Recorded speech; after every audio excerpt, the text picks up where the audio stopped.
ئەم کاتتان باش بینەران و ئازیزانی خۆشەویستی تەلەڤیزیۆنی کۆمەڵە لەگەڵ هاوڕێیانی هاوکارم هاتوینەتەوە خزمەتان بۆ پێشکەشکردنی گەشتی هەواڵەکانی ئەمڕۆ سێشەممە سەرەتا سەردێڕی گرنگترین هەواڵەکان. برینداربوونی کۆڵبەرێک بە تەقەی هێزەکانی ڕەژیم لە سنووری بانە، ئەس بە سەرکردنی فرمێسک بابایی چالاکی مافی ژنان لە پاوە، حوتمین ڕۆژی مانگرتنی سۆڵماس حەسەنزادە لە زیندانی ورمێ، ئازادی سەردار شاهمورادیان لە زیندانی سنا، ڕادەستکردنی فاتمە دادوان لەلایەن تورکیەوە بە کۆماری ئیسلامی، کۆبوونەوەی کرێکارانی شاغڵ لە کارخانەی لاستیک سازی پارس، ناڕزاتی معلمانی نێهزەت لە تەران، کۆبوونەوەی کرێکارانی لە سەرکار دەرکراوی کارخانەی سیمانی خوزستان و مانگرتنی بەندکراوان لە زیندانی لاکانی ڕەشت.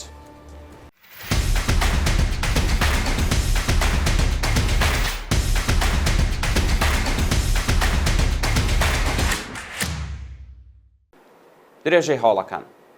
برینداربوونی کۆڵبەرێک بە تەقەی هێزەکانی ڕەژیم لە سنووری بانە. ڕۆژی دووشەممە 22 گەلاوێژ کۆڵبەرێکی خەڵکی بانە بە ناوی موختار عەبدوڵڵاهی بە تەقەی ڕاستەوخۆی سەرکوتگەرانی کۆماری ئیسلامی لە سنووری بانە بریندار کرا. بە پێی راپۆرتی کۆڵبەر نیوز، ڕۆژی دووشەممە هێزەکانی ڕەژیم لە سنووری بانە کۆمەڵە کۆڵبەریان داوەتە بەردەستڕێژی گولە و لە ئەنجامیە و هێرشەدا کۆڵبەرێک بە ناوی موختار عەبدوڵڵاهی بە سەختی بریندار و ڕەوانەی نەخۆشخانە کراوە. دەست بەسەرکردنی فرمێسک بابایی چالاکی مافی ژنان لە پاوە.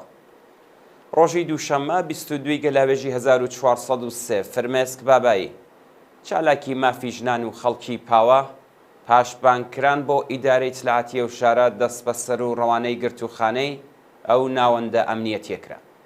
بە پێی زانیاریەکان، هێزەکانی ئیدارەی ئیتلاعاتی پاوە بنەماڵەی باباییان بۆ ئەو ناوەندە ئەمنیەتیە بانکێش کردووە و بۆ ماوەی دوو کاتژمێر لێپرسینەوەیان لە دایک و باوک و برای بچووکتری فرمێسک کردووە.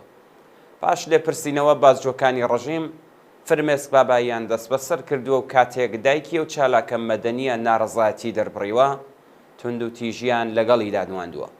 هەڵس و کەوتی هێزەکانی ڕەژیم بۆتە هۆی تێکچوونی باری تەندروستی دایکی فرمێسک و ئێستا لە نەخۆشخانەی پاوە لە ژێر چاودێری پزیشکیدایە.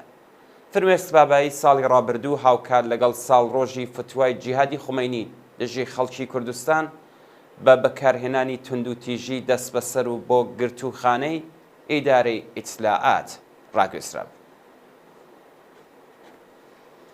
ئەوتمین ڕۆژی مانگرتنی سۆڵماس حەسەنزادە لە زیندانی ورمێ. سۆڵماس حەسەنزادە خوشکی نەمر محەممەد حەسەنزادە لە گیانبەختکردوانی شۆڕشی ژینە ماوەی 7 ڕۆژە لە زیندانی ورمێ مانی لە خواردن گرتووە و داوای ڕوونکردنەوەی چارەنووسی دەکات. ڕۆژی نوێی گەلاوێژ هێزەمنیەتەکانی بۆکان هێرشیان کردە سەر بنەماڵەی حەسەنزادە و باوکو خوشکی نەمر محەممەد حەسەنزادەیان بە تونند و تیژیەوە دەست بەسەر کرد. پاش یەک ڕۆژ بەندکران ئەحمەد حەسەنزادە بە دانانی وەسیقە لە زیندان ئازاد کرا، بەڵام سۆڵماس حەسەنزادە بۆ بەندی ژنانی زیندانی ورمێ ڕاگوێزراوە. لە ڕۆژانی ڕابردوودا دایک و باوکی ئەو خوشکە دادخوازە چەند جار لەلایەن ئیدارەی ئیتلاعاتەوە بانکێشت و هەڕەشیان لێکراوە. ئازادی سەردار شاهمورادیان لە زیندانی سنا. سەردار شاهمورادیان یەکێک لە دەست بەسەرکراوانی شۆڕشی ژینە دوای 1 ساڵ و 8 مانگ بەندکران ڕۆژی شەممە 20 گەلاوێژ لە زیندانی ناوەندی سنا ئازاد کرا.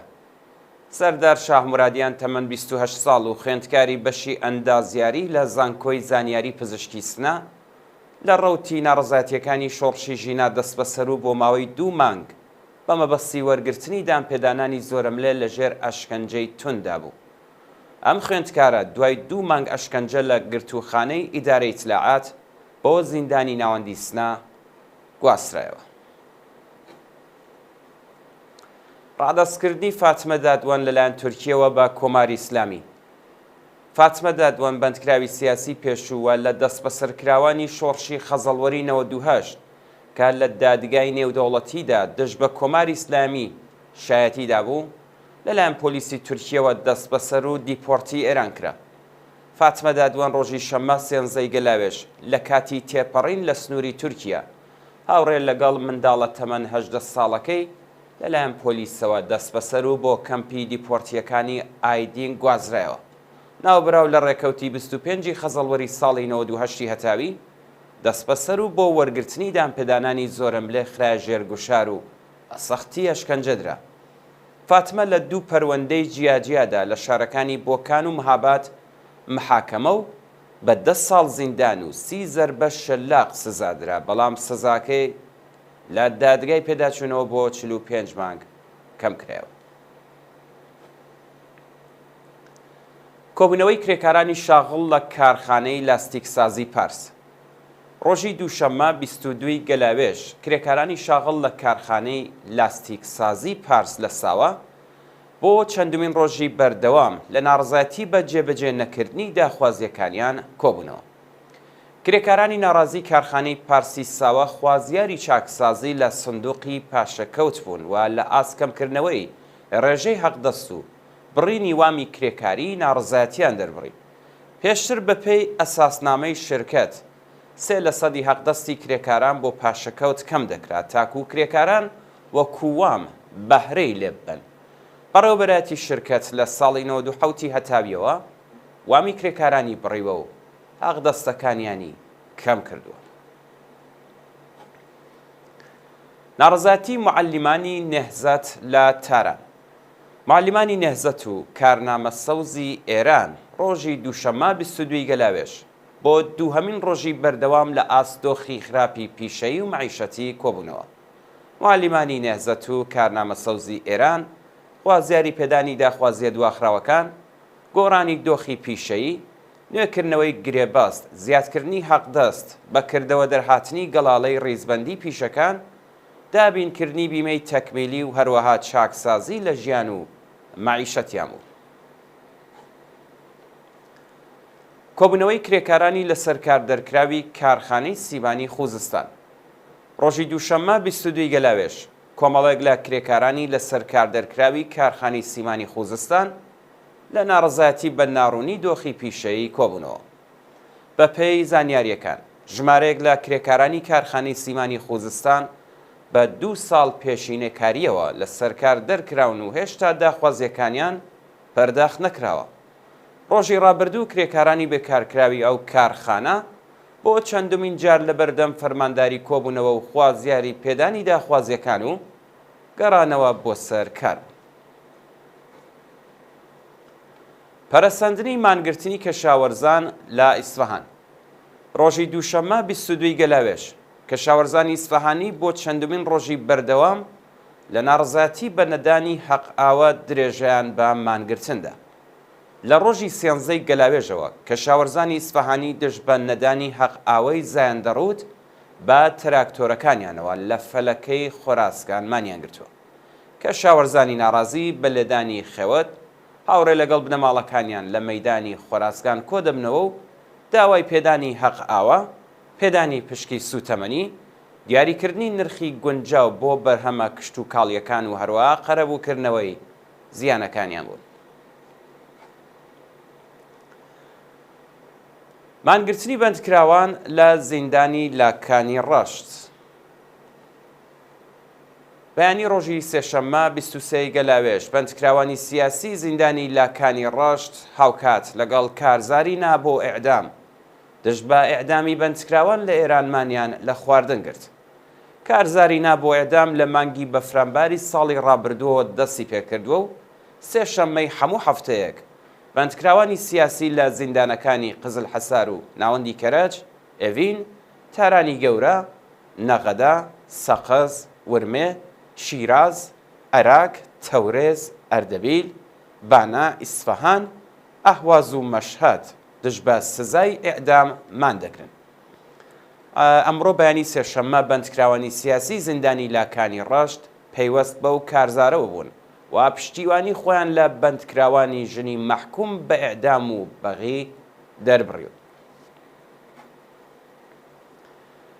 گیان لە دەستانی 5 کرێکار لە چەند شاری ئێران. ڕۆژی دووشەممە 22 گەلاوێژ 5 کرێکار لە شارەکانی تاران، سیاکەل، ئەسەلویە و قۆم لە کاتی کارکردندا تووشی ڕوودا و هاتوون و ئەو هۆیەوە دوو کرێکاریانیان لەدەستا و سێ کرێکاری دیکە بریندار و ژاراوی بوون. بە پێی راپۆرتەکان بەهۆی پێدانی خۆراکی ماوە بەسەرچوو بە کرێکارانی یەکێک لە پێترۆشیمیەکانی ئاسەلویە کرێکارێک ژاراوی و ڕەوانەی ناوەندە دەرمانیەکان کراوە. شانی باسە کە هەندێک لە سەرچاوەکانی هەواڵ باس لە ژاراوی بوونی چەند کەسی دیکەش دەکەن کە هێشتا راپۆرتەکە پشتڕاست نەکراوەتەوە. لە هەواڵێکی دیکەدا کرێکارێکی شاغڵ لە ئیدارەی بەرقی قۆم بەهۆی بەرەقگرتووی گیانی لەدەستا لە کارخانەی سیمانی سیاکەل شۆفێری بار هەڵگرێک لە کاتی کارکردندا بەهۆی وەرگەڕانی کامیۆنەکەی گیانی لەدەستا و لە شاری تاران کرێکارێکی شاغڵ لە نانەوەخانە دەستی لە نێو ئامێری دروستکردنی هەویر گیری کردووە و بریندار بووە. دوا هەواڵمان سەبارەتە بە سەپاندنی سزای 23 ساڵ زیندان بەسەر 5 چالاکی ژن لە گیلان. 5 چالاکی مافیژنان لە پارێزگای گیلان بە ناوەکانی ڕۆزیتا ڕەجایی، ئاناهیتا حجازی، نەگین عەداڵەتخا، نینا گوڵستانی و ئاناهیتا دووسدار لەلایەن دادگای انقلابی گیلانەوە سەرجەم بە 23 ساڵ زیندان سزادراون. بە پێی راپۆرتەکان ئەو 5 چالاکە مەدەنیە بە تۆمەتەکانی ئیجماع و تەبانی دژ بە ئەمنیەتی وڵات و تەبلیغ دژی نیزام هەر یەکە و بە 4 ساڵ و 1 مانگ و 17 ڕۆژ زیندان مەحکوم کراون. شایانی باستە کە بەیانی ڕۆژی 20 خەزەڵوەری 1402 هەتاوی کۆمەڵێک لە چالاکانی مەدەنی و فەرهەنگی گیلان لە هێرشیە زەمنیەتیەکانی ڕژیم بۆ سەرماڵەکانیان دەست بەسەر و پاش چەند هەفتە بەدانانی وەسیقە ئازاد کرابوون. بەڵازانی خۆشەویستان گەشتیواڵەکانی ئەمڕۆتان پێشکەشکرا. فەرموون بۆ بینینی درێژەی بەرنامەکانی تەلەڤیزیۆنی کۆمەڵ.